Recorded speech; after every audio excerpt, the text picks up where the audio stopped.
Hola amigos del canal, en esta oportunidad vamos a hablar de 4 Against Darkness o 4 contra la Oscuridad, un dungeon crawler en solitario con un marcado estilo retro. ¿De qué se trata el juego? Pues vamos a verlo.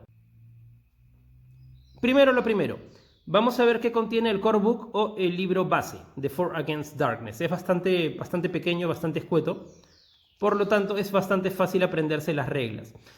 Bueno, en cuanto a los gráficos, acá podemos ver que son en blanco y negro, son bastante retro, y ese es justamente el sentido que se le quiere dar al juego. Acá tenemos una breve explicación de las reglas y del sistema de combate, que también ya lo vamos a tocar en su momento. Tenemos también la creación de personajes, porque nosotros básicamente vamos a manejar 4 personajes al mismo tiempo. Las clases pueden ser incluso repetidas. No tenemos, por ejemplo, al típico guerrero, son clases bastante típicas de los primeros juegos de Dungeons and Dragons. Tenemos, por ejemplo, al clérigo, tenemos al rogue, que en español podría ser llamado el pícaro o el ladrón, dependiendo.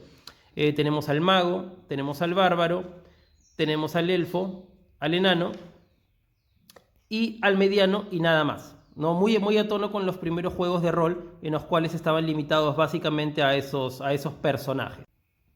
Y aquí también tenemos la típica tienda de equipo en la cual vamos a poder comprar el equipo necesario antes de entrar a la aventura o a la mazmorra y también entre mazmorras. Obviamente nosotros vamos a recuperar botín, con lo cual vamos a poder utilizar para comprar un mejor equipo. Acá tenemos los típicos vendajes para recuperar puntos de vida perdido. Tenemos armas, tenemos hechizos, tenemos sogas y otros equipos también que se pueden adquirir. ¿Qué más tenemos por acá? Básicamente las reglas de ataque. Las reglas de ataque o de combate son bastante sencillas. Nosotros nos vamos a enfrentar a monstruos que van a tener un determinado nivel, un nivel de poder, ¿no? Por ejemplo, nosotros nos enfrentamos a unos esqueletos, ¿no? Que tienen un nivel de poder, por ejemplo, de 4. Y nos estamos enfrentando a 6 de ellos. Entonces nosotros, a la hora de enfrentarnos, tenemos nuestro dado de ataque. Acá en este juego base todo se jugaba con el D6. Ya después en otras publicaciones ya tendríamos la entrada del dado de 8 caras. Entonces nosotros lanzamos un dado, en este caso tenemos 4, y acá le agregamos los puntos o le restamos los puntos dependiendo, ¿no? Eso también ya lo vamos a ver en un gameplay futuro. Entonces si es que nosotros con esos puntos de ataque superábamos o igualábamos el nivel que tiene el enemigo, es como si nosotros hubiéramos acabado con uno de ellos. Entonces en lugar de ser 6 esqueletos, ahora son 5 esqueletos, ¿no? Ese es más o menos el sistema de combate a grosso modo. Una vez de la fase de ataque pasamos a una fase de defensa que tiene una mecánica también bastante parecida. A ver, ¿qué más tenemos por acá?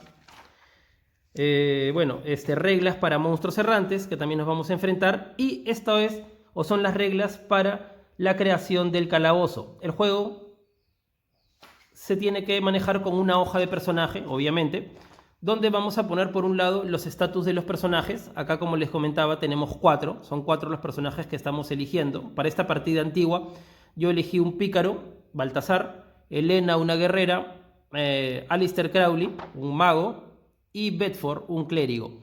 Entonces, bueno, hay bastantes hojas de personajes. Esta es una de ellas hecha por un fan que la colgó en la página de la Board Game Geek, que esta incluso tiene espacio para poner por un lado los estatus de los personajes y por otro lado ir dibujando la mazmorra, ¿no? Como ven, yo no soy muy hábil dibujando mazmorras, pero bueno, es lo que hay.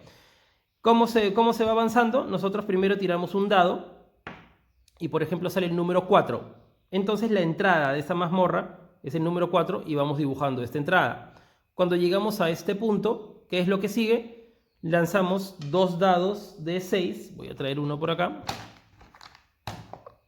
Por ejemplo, en este caso saqué 26 y me voy al apartado de mazmorra 26 y voy dibujando, y así voy ramificando y voy armando pues la mazmorra donde va a jugar mis 4 personajes. Acá tenemos más gráficos de mazmorras, y acá también tenemos los contenidos. Nosotros cada vez que entremos a un cuarto o a una habitación, perdón, o a un corredor, lanzamos un dado para ver qué es lo que ocurre. Por ejemplo, podemos encontrar un tesoro, podemos encontrar una trampa, eventos especiales, enemigos y cosas así, ¿no? Básicamente es eso. Acá tenemos, por ejemplo, las tablas para ver qué clase de, bueno, tesoros mágicos que podemos encontrar, Magic Treasures. También tenemos aquí, por ejemplo, los enemigos, los vermin, que son las alimañas, son los enemigos más débiles que nos podemos encontrar, pero siempre nos atacan en manada. Tenemos también los minions, que son enemigos un poco más fuertes, que son unos enemigos intermedios. Y finalmente tenemos los jefes. Básicamente en el grupo de los jefes se dividen en dos clases. Los jefes típicos, por ejemplo, momias, orcos, ogros, medusas. Y también tenemos otros jefes que son monstruos extraños, que son un poco más fuertes. Básicamente el juego acaba cuando nosotros terminamos con el jefe final. En un juego podemos encontrarnos con más de un jefe final. Básicamente la mecánica es que cuando nosotros nos encontramos o nos topamos con un jefe final, lanzamos un dado y si es que el número sale 6, ese ya es el jefe final de la mazmorra. Si no lo es, vamos acumulando un punto. Al momento que nos encontramos con un nuevo jefe final, por ejemplo, nos encontramos con un pequeño dragón o con un amo del caos, nuevamente lanzamos el dado y al valor que me salga le tendría que sumar los jefes que ya he ido acabando en el camino. En este caso me salió un 5 y como ya, por ejemplo, había acabado, no sé, pues con un ogro, este enemigo que me toca ahora sería pues el jefe final. Básicamente así es la mecánica y eso hace que las partidas no sean necesariamente de un tiempo definido. Pueden ser partidas más cortas o más largas dependiendo pues dependiendo la suerte. ¿Qué más tenemos por acá? Bueno, tenemos también proezas épicas, tenemos misiones, hay veces en las cuales nosotros podemos elegir, en lugar de enfrentarte a un jefe final, aceptar que el jefe te dé una misión, con lo cual también obtenemos premios adicionales. Y básicamente esto también tenemos más tablas de trampas, de encuentros, y bueno, esta es la hoja oficial que viene con el juego, pero como les comentaba, el fandom ha hecho bastantes y uno puede elegir pues la que más le guste. En cuanto a material extra, For Against Darkness realmente se lleva la palma. Decir que tiene 25 expansiones, de repente me quedo corto con eso. Hay una cantidad abrumadora de expansiones y vienen saliendo más. Es más, hace un par de días en sus redes sociales publicaron una nueva aventura. Y en cuanto a eso tenemos, por ejemplo, pues aventuras para todos los niveles. Tenemos nuevos personajes, nuevas reglas, algunos libros que nos permiten, incluso libros de reglas, que nos permiten no solo movernos en complejos de mazmorras, sino también caminar por el exterior y cruzar bosques, pueblos y ese tipo de cosas, hacer pues el hexcrawling típico. Yo de todos los materiales que hay, o los materiales extras, yo adquirí para empezar este de aquí. Es una aventura llamada Las Cavernas de los Esclavistas Kobolds. Es una aventura para niveles 1 o 2. Nuestro personaje, a medida que vaya avanzando, que vaya evolucionando, va a ir teniendo más nivel y por eso hay aventuras que se adaptan a ese nuevo nivel. Esta es básicamente una aventura para iniciados, para los que recién están empezando con un personaje, nivel 1 o 2.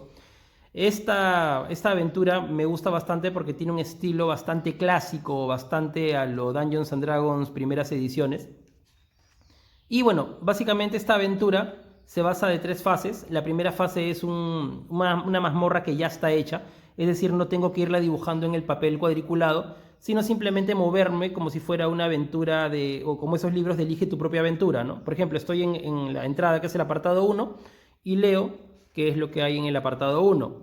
Avanzo por acá y tengo para elegir entrar, no sé, pues en habitación o en la mazmorra de 10, 6, o si no quiero, voy avanzando y me voy hasta el final y leo lo que va viendo ahí para saber básicamente qué enemigos me enfrento o qué tesoros o qué trampas hay allá. Cada aventura tiene su propia tabla de enemigos, cosa que va siempre de acuerdo pues con la ambientación. Hay, por ejemplo, una aventura que se llama Dark Waters o Aguas Oscuras, en las cuales todos los enemigos y todo el lore de esa aventura gira pues en torno a la temática pirata. También, tomando en cuenta los materiales oficiales de For Against Darkness, adquirí hace un tiempo esto de acá, que son las cartas de habitación. Si es que ustedes tal vez no son muy duchos dibujando mazmorras y prefieran hacerlo más parecido a un juego de mesa, tenemos estas cartas y simplemente tengo que barajarlas para ver cuál es la siguiente habitación o qué forma tiene. Por ejemplo, tengo un mazo que son de entradas Siempre todas las mazmorras tienen un solo tipo de entrada, que es donde inicia la aventura. Esta la pondríamos por acá, por ejemplo. Y para saber qué más o qué hay más adelante, simplemente estas cartas las barajo. Y sacaría la primera carta. La volteo y acá tenemos Hall, que es un pasadizo. Esto lo colocamos, lo empalmamos con esta parte de acá. Y moveríamos a a nuestros personajes por el hall para ver qué es lo que encontraríamos ahí. Ahora bien, las cartas tanto de habitación como de corredor vienen cuadriculadas y esto es para jugar con una de las mecánicas tácticas del juego de For Against Darkness. Y es que, por ejemplo, en los corredores no pueden haber más de dos personajes uno al lado del otro, y eso es para ejemplificar que están avanzando por un camino estrecho. Bueno, en este caso mis peones son un poco grandes, sobrepasan pues la cantidad, pero recordar que nosotros en For Against Darkness, como lo dice el nombre, jugamos con 4 personajes. Cuando nosotros pasamos por un corredor, que son estrechos, la única forma de pasarlo es 2 adelante y 2 atrás. Entonces, ¿dónde viene la táctica? En el juego podemos ser atacados por enemigos errantes que nos pueden tomar por sorpresa. Así que pongámonos, por ejemplo, de que la vanguardia sean el peón rojo y el peón azul. Entonces nosotros, si inmediatamente somos atacados por un enemigo errante que no vimos, por ejemplo un cubo gelatinoso, que lo vamos a ejemplificar con este cubo verde, lo ponemos por acá, que nos ataca de imprevisto. Entonces en este caso, los únicos que podrían atacar y defenderse de este cubo son los 2 peones que se quedaron en la retaguardia, que son el blanco y el morado. Mientras que los peones rojos y azul en este combate no pueden hacer absolutamente nada para socorrer a sus amigos, a menos de que alguno de ellos tengan armas de largo rango, por ejemplo ondas o tal vez arcos, o que de repente sea un hechicero que lance hechizos por encima de la cabeza de su compañero. Lo mismo aplica si es que el enemigo no nos atacó de sorpresa, sino es un enemigo que se presentó y que vino al frente. En este caso, nuevamente, solo podrían atacar y defenderse nuestros compañeros que estén en la parte de adelante, es decir, el peón rojo y el peón azul, y los peones que se quedaron atrás simplemente pueden apoyar si es que pueden lanzar hechizos o tienen pues armas de larga distancia. Para continuar el juego, sacaríamos nuevamente otra carta del mazo, que está previamente barajado. Tomamos una nueva carta y, por ejemplo, vemos que tenemos un nuevo corredor. Entonces, esto nosotros lo ponemos de la forma más lógica posible para que pueda pues, seguir la aventura. Si, por ejemplo, la mesa termina acá, como que no tiene sentido pues, y tendríamos que remodificar el camino, sacaríamos una nueva carta y, por ejemplo, acá tenemos pues, una carta de habitación y así iríamos avanzando y armando pues, la mazmorra. En un próximo gameplay me gustaría jugar utilizando esta mecánica de cartas o esta mecánica de cartas de habitación. El único problema tal vez sería si es que la mazmorra como que se ramifica mucho y ya las cartas se salgan fuera del encuadre. Pero podríamos hacer una mini partida donde pues al final encontremos un jefe donde pues ya se acaba la mesa. Podríamos intentar hacer eso en un próximo video. Y básicamente eso es For Against Darkness. Es un juego que a mí me gusta bastante por su sencillez, que me recuerda bastante a los primeros juegos de rol. Obviamente ya después con todos los fascículos que fueron saliendo, el juego se fue volviendo un poco más complejo y ya alejándose de repente un poco de ese espíritu de los juegos de rol clásicos. Bueno, este juego no es propiamente dicho, no es un juego de rol, ni tampoco pretende serlo. El mismo creador de este juego, de Ganesha Games, siempre dice que no es un juego de rol, sino es un dungeon crawler, y exactamente lo es, pero tiene muchas de las mecánicas de los juegos de rol y de alguna forma nos hace recordar a ellos. Si es que por ahí nosotros tenemos hijos pequeños y los queremos pues de repente iniciar en el mundo de los juegos de rol, esta podría ser una buena opción. Y eso es básicamente porque tiene todos los tópicos de los juegos de rol, como por ejemplo desarrollo de personajes, compra de equipos, gestión de inventarios, ir evolucionando, ir tomando de repente algunas decisiones que si bien es cierto son limitadas, tenemos siempre las opciones de combatir o de repente pues conversar con el enemigo y tal vez tomar misiones. Básicamente tiene todos los tópicos sin llegar a ser un juego de rol.